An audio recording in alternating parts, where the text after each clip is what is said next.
গল্প বনফুল, লেখা নূপুর ইসলাম। পর্ব 22। নাবিলা আজ অনেকটা দিন পর কিচেন রুমে এলো। না, তাদের বাড়ির সেই বড় মাপের শৌখিনতার চাদরে মোড়ানো চিরচেনা কিচেন রুম না, বড় চাচার বাগানবাড়ির ছোট্ট কিচেন রুম। সিলিন্ডার, গ্যাস, টুকটাক প্রয়োজনীয় জিনিস এই তো। এছাড়া তেমন কিছু আর নেই। তাছাড়া অধিকাংশ রান্নাই হচ্ছে মাটির চুলায়, তাই এখানে খাবার টাবার গুছিয়ে রাখা ছাড়া তেমন কোনো ঝামেলাও নেই। তবে বারান্দা ভর্তি আজ দুনিয়ার কিছু। কাল অনুষ্ঠানের বাজার সদাই থেকে শুরু করে ডেকোরেশনের প্লেট, গ্লাস, এটা সেটা কোনো কিছুই আর বাকি নেই। এত বড় বারান্দা, তবুও পুরো ঠাসা হয়ে গেছে। তার মধ্যে পুরো উঠান আজ ঝিলমিল করছে বাতিতে। বাবুর্চি এসেছে, তাদের সঙ্গে এসেছে তাদের কাজ করার লোক। তাদের কাজ, গল্প, কথায় বিষণ্ণ এই নিশ্চুপ বাড়িটা পুরো মুখরিত হয়ে আছে। নাবিলার মানুষজন খুব একটা ভালো লাগে না। কোনো অনুষ্ঠান আয়োজনও ভালো লাগে না। তবে বড় চাচার এই হাসি হাসি মুখটা দেখতে ভালো লাগছে। এই যে এখনো কিচেন রুমের জানালা দিয়ে কিছুক্ষণ তাকিয়ে দেখল। আশপাশের মানুষজন আসছে যাচ্ছে। তাদের সাথে কি সুন্দর কথা বলছে। নাবিলা হেসেই চুলার দিকে এগিয়ে গেল। ঝটপট কয়েক কাপ কফি আর হালকা নাস্তার আয়োজন করল। আলাদা করে তৈরি করতে হয়নি অবশ্য, বড় চাচা তাদের জন্য ফলটল থেকে শুরু করে কোন কিছুই আর বাদ রাখেনি। সব এনে হাজির। সেই নাস্তায় ট্রেতে সুন্দর করে গুছিয়ে বেরিয়ে এলো। খালিদ ভাই বারান্দায় চেয়ারে বসে ফোনে কথা বলছে। এতক্ষণ অবশ্য বড় চাচা, নাবিলও ছিল। বড় চাচা বসে বসে গল্প করবে, সেই সময় আছে নাকি? আর নাবিল মাত্রই গোসল করতে গেল। এত জার্নিতে এখন গোসল না করলে নাকি আর ভালো লাগবে না। এত জার্নি কোথায় করল, নাবিলার সেটাও মাথায় এলো না। ফোন করলেই বলেছে, এই তো কাছেই বন্ধুর বাড়ি। এই কাছেই বন্ধুর বাড়ি থেকে এত ঘোরার জায়গা কোথায় পেল, কে জানে? আরেকজন তো এসেই পটাং হয়ে শুয়ে পড়েছে। চাচা কিছু খাওয়ার জন্য বেশ কয়েকবার ডাকল, তবে এই বান্দাও আর রুম থেকে বেরোয়নি। তবে আসমানি খালা এসে তাকে ফিসফিস করে বলে গেল, কাহিনী তো আমার কাছে ঠিক লাগে না, আম্মা। হঠাৎ করে গায়েব। তার মধ্যে এসেই এমন সমানে গোসল। তুমি তো এইসব বিদেশি পার্টিগো চেনো না। আমাদের গায়ে একবার একজন এলো। কি ভালো মানুষ। এরে সাহায্য করে, ওরে সাহায্য করে। ওমা, যাওয়ার পর দেখি কাজের বেডি পুয়াতি। নাবিলা কি বলবে ভেবে পেল না। তবে আসমানি খালা নিজের মতো বলল, এখন তো আর সেই যোগ নাই। ঠিক বন্ধুদের নিয়ে ইটিসপিটিস করে আসছে। আজকাল দিনের পোলাপান পাহাড় ঘুরতে যায়, সাগর ঘুরতে যায়, তার সঙ্গে মাইয়াও নিয়া যায়। তা না হলে এমন গায়েব হয়? সব প্ল্যান করলো নোভার গলায় গলায় মিলে, এখন এই মেয়েই বাদ। বুঝো তাহলে? নোভা আম্মা কতবার ভিডিও কল দিছে, তুমি জানো? এই দুই বান্দার একজনও ধরে নাই। আহারে, সঙ্গ দোষে লোহা ভাসে। আমার নাবিল আব্বাটা গেল। নাবিলা চুপচাপ কিছুক্ষণ তাকিয়ে তাকিয়ে আসমানি খালার হাই হুতাশ দেখল। বাবা, খালিদ ভাইয়ের সাথে সাথে তারাও এসেছে। এসেছে আলাদা আলাদা, তবুও টাইমিং এমন এক হলো কি করে, কে জানে? নাবিলা আর উৎসত ভাবল না।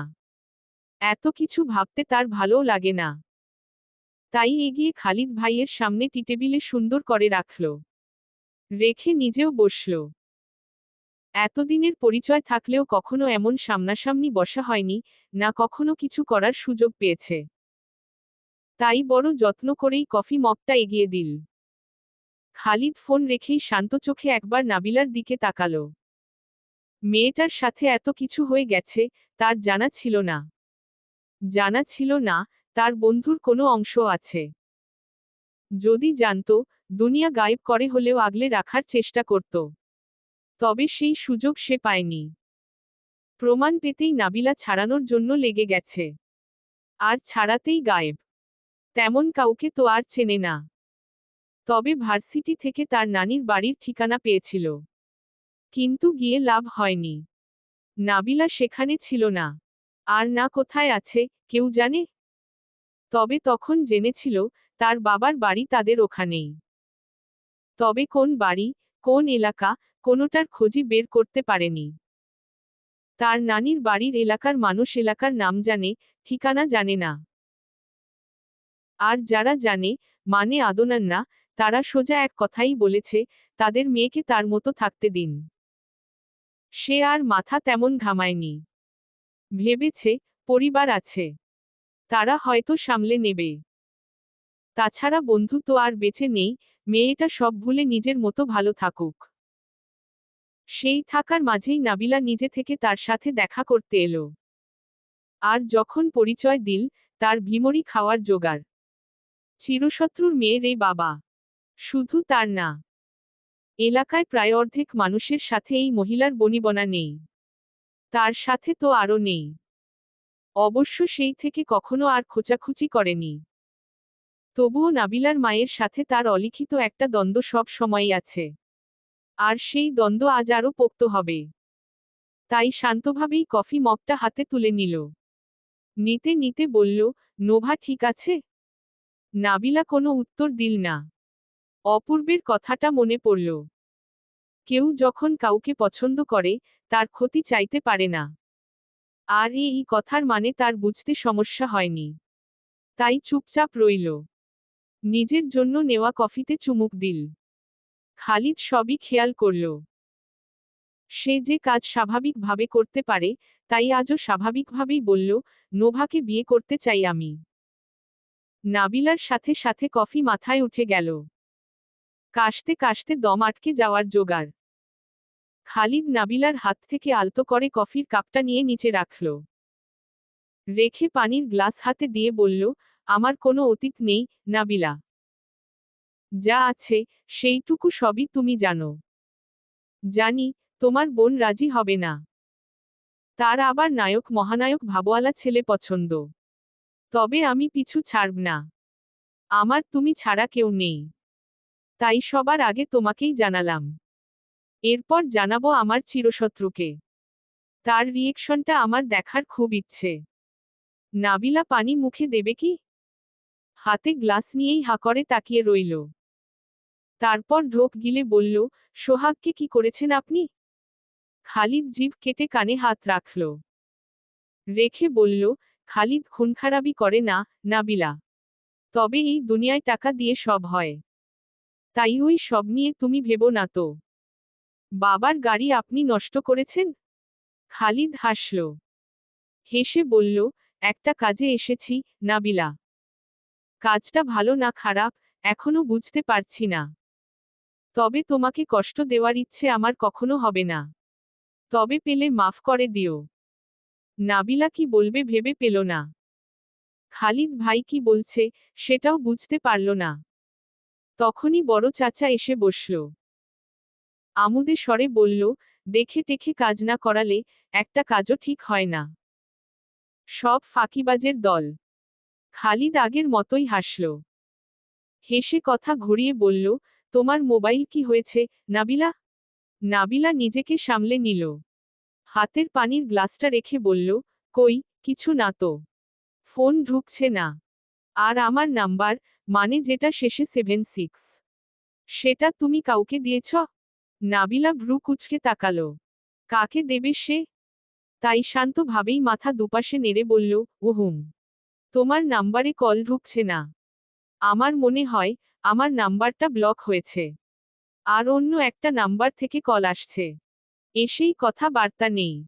ঝড়ের মতো 3-4টা গালি। সাথে সাথে ফোন কাট। মেয়ে, তবে সব এত তাড়াতাড়ি হয়, কণ্ঠটা ঠিকমতো ধরতে পারছি না। বড় চাচা ঠোঁট টিপে হাসলেন। নাবিলা অবশ্য হাসল না। অবাক হয়ে বলল, কি দেয়? গালি। ভয়ঙ্কর টাইপের না। এই হালকা পাতলা। যেমন, চুন্নি, ধ্যামরি, থেবরি, শাকচুন্নি। মানে দেবে দিক, অন্তত জেন্ডারটা ঠিক রাখা উচিত। নাবিলা এবার হেসে ফেলল। আসাদুজ্জামানও হাসলেন। হেসে বললেন, আসলেই অন্যায়। দেখি, নাম্বারটা দেখাও। খালিদ দেখালো। নাবিলা নিজেও দেখল। এই নাম্বার তাদের কারো পরিচিত না। তবে নিজের মোবাইল বাড়িয়ে বলল, দেখুন তো, কি সমস্যা? খালিদ দেখার জন্য নেবে, তখনই অপূর্ব টেনে নিল।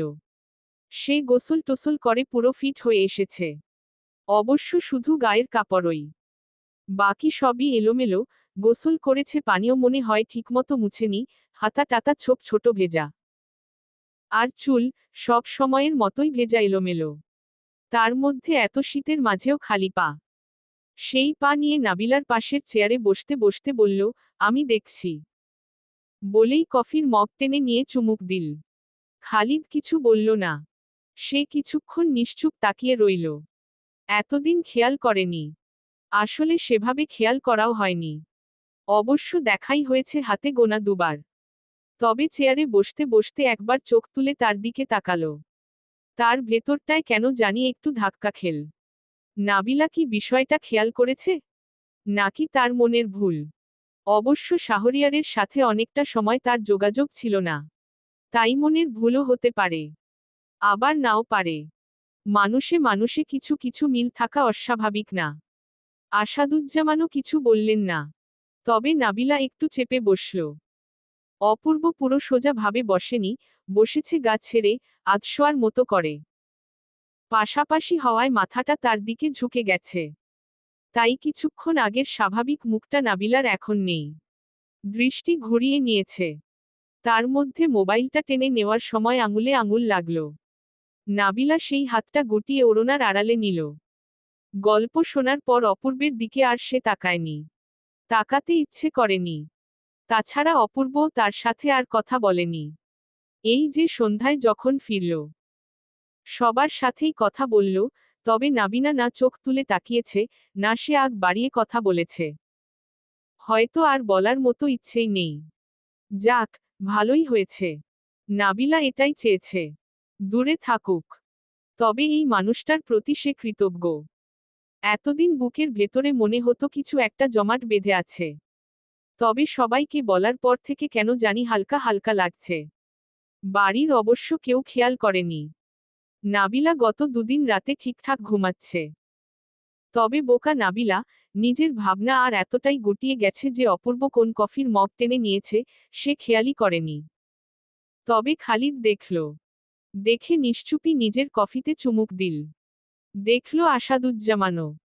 আর দেখেই এই ঠান্ডায় তার কপাল ঘামতে লাগল। তাই নাবিলার রাখা পানির গ্লাসটা এবার তিনি তুলে নিতে নিতে বললেন, নাবিলা মা, নোভাকে একটু দেখে আয় তো। ধপাস করে পড়েছে।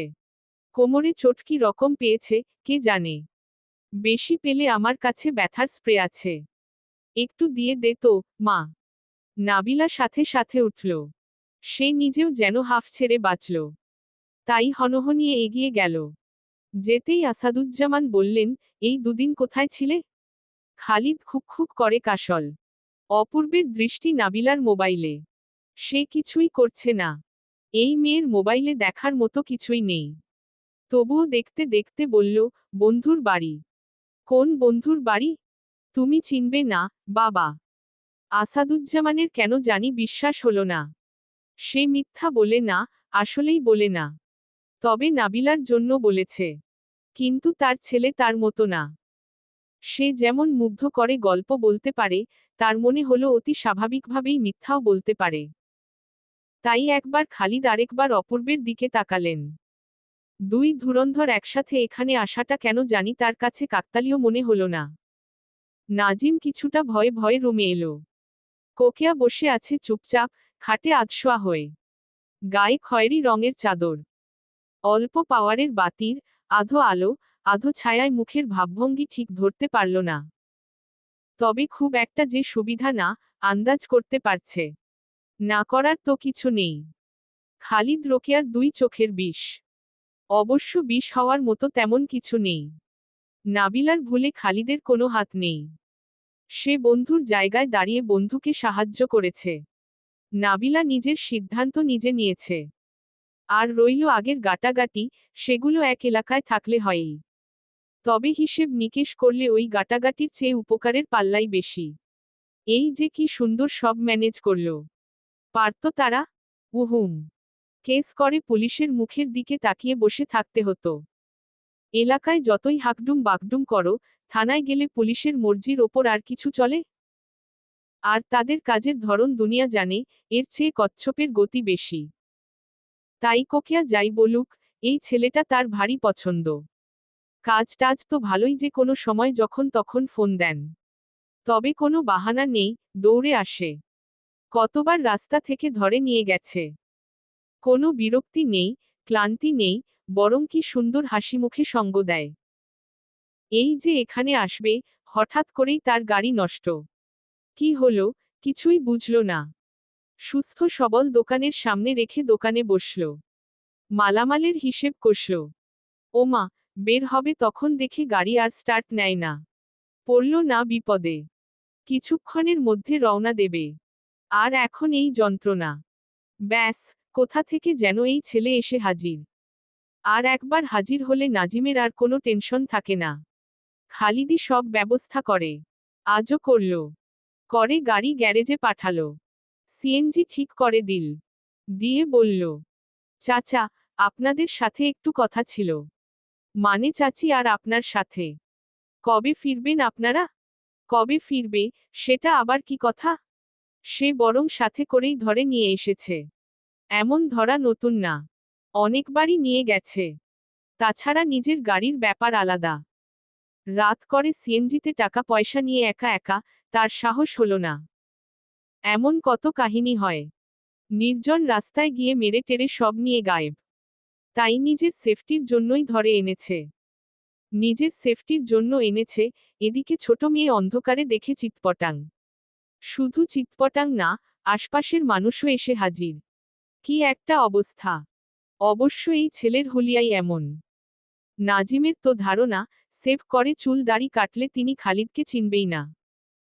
এই চুল দাড়ির পেছনে আসল চেহারা যে কি, সেটা তার মাথায় কোনোদিনই আসে না।